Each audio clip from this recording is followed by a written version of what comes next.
to lose weight. You know you must eat a lot for the babies to be fat and healthy. Besides, he won't ever appreciate you now. This man, that one you still call as a husband, is playing you. He may have dozens of affairs. Don't lose weight for that bastardly man. In fact, leave him if you are clever. I am assured you are clever, aren't you? I have no job, no career, no support. If I leave him, I'll be homeless, sis. My money and life depends on him. I will be flat if I divorce him. I will help you, sis. Wait, despite your bank account haven't having a cent for 13 years. Haven't this make you feel wasted, otherwise a child? Do you not understand you don't have anything in your ATM? How does your money depend on him when not $10 are deposited in what we now call an empty box? How are you living in this wreck? He isn't even the sharpest knife in the cupboard. Not even the biggest or beautifulest fish in the sea. He doesn't even look like the best twig on a tree. You see it. I know mother didn't push a blind child. He doesn't even deserve to live upon earth either. For such a beautiful lady, just like you. Besides, if he has an affair, clearly, I'm sure, those women are chronically bozos. They all are clearly blind, they need to borrow my pair of eyes. So try not to be a bozo by divorcing that bastard. Otherwise our mother will ascend from heaven to slap out this insanity. I will applaud. I can't believe you have sense to withhold twins. How do you even feel in this life if he hasn't removed your feelings from the face of the earth? I'm sure that you aren't comprehending what God is saying either. Excuse your language. I told you why I wailed and you received. You see, I love my man, and you come between us, emitting vulgar words towards our relationship. Is this how you reply to my broken soul? Quoting him as a bastard. Do you not feel ashamed of yourself? Our relationship will stay sturdy, as long as God permits. Nobody, just nobody, will move me from the stone of my unconditional love. We were meant to be together. Did you forget? I am your eldest sister. I will not and never take your opinion. Did you forget? Get your head out of the clouds, you'll knock your brain off the socket if you keep it there. You better rush and apologize to our Father of this curse you permitted upon my life. God will execute a punishment upon you. Run as fast as you can, this punishment will truly be critical. Oh, you idiot, here comes the eldest words again. Ever since mother passed away you supposed I can't give opinions? Don't you understand God never permitted the relationship? Well, what am I to utter when all this is plain truth in plain sight? Do you want me to smooth the truth, when it is ought to be brutal, despite the bushes I go through? All I would do is hurt myself with the thorns, you will still notice it. You are clever and beautiful, you have a large head yet no brains. You have a large brain, yet nothing inside of your files. Come on, an elephant has a brain of a peanut size and is way smarter than you. If an elephant was you, with the size of a peanut brain, she'd leave him, as if she would have married him even.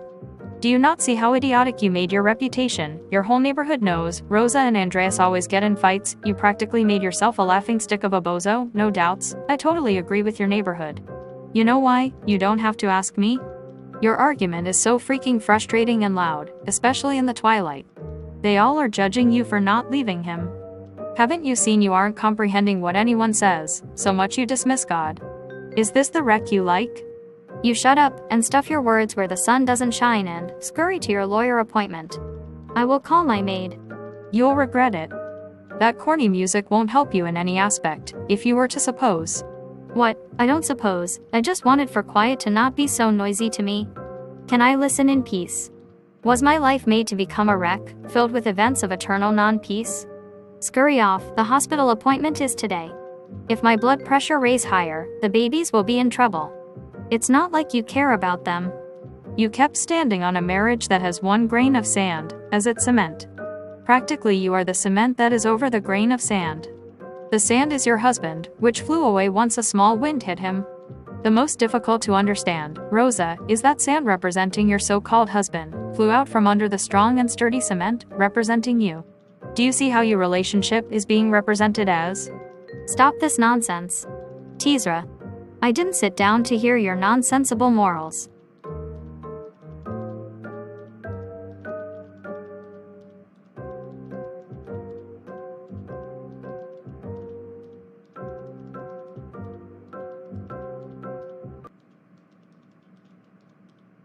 Why are you late?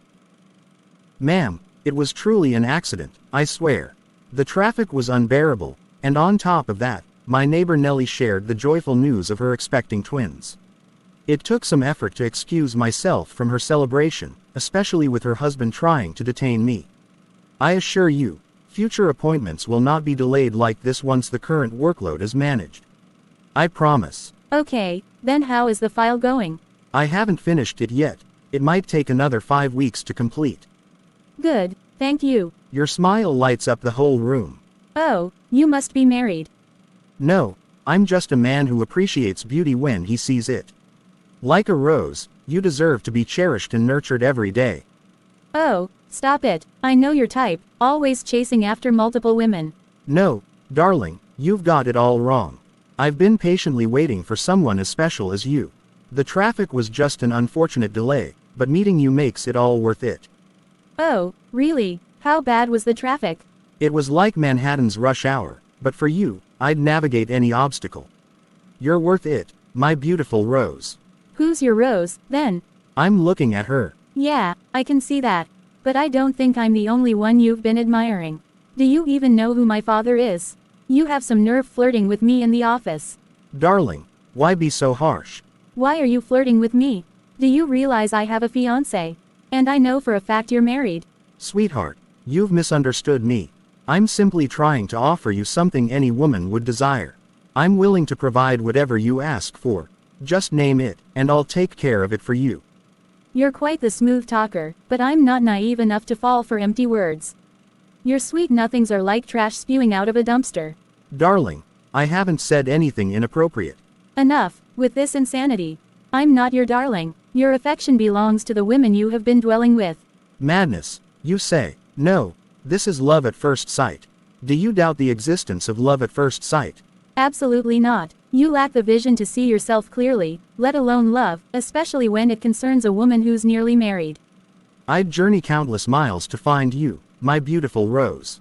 Then just go 93 million miles away and stay there, and keep me out your presence.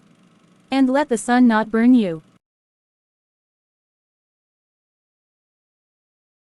Camellia.